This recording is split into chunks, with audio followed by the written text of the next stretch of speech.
it's definitely a service what you did, a major Hope so. contribution, and you can see the magic in the film, and I'm still taken aback. 3.5 years of having a camera go around, and very vulnerable, very much in your face and in your life and in your process. And I think there's a point in the film where you're standing by the Western Wall, by the Kotel, and you're talking about people's judgment of you, and whether, like, are you Shomer this, are you Shomer that? And you say, well, I'm Shomer something, and I'm in process, right? Mm-hmm. And Yeah.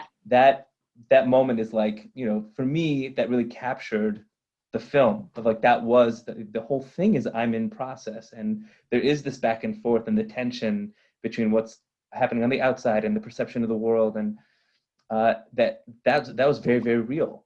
I felt it was very palpable the whole way through.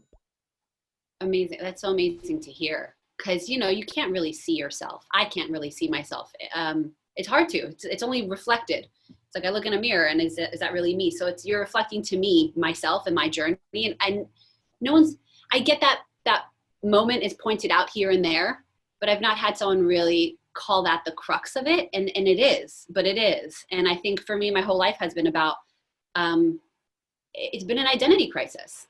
I've been in a constant identity crisis until really, yeah. And standing where I was standing, it's really just like at the core and the heart of the Jewish identity.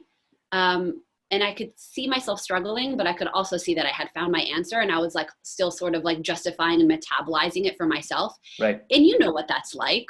Like it's scary. It's vulnerable. And my family is very supportive. But even when you, like, whether you have the support or not, it's really your own support that you're seeking half the time. Okay. My parents could have said, do this, and everyone could have said, yalla, and I had all the support, and it was still just as difficult to claim my identity, to decide that I was going to do something about my life in the direction that I decided to do it in. It can be really terrifying. I think it's very terrifying.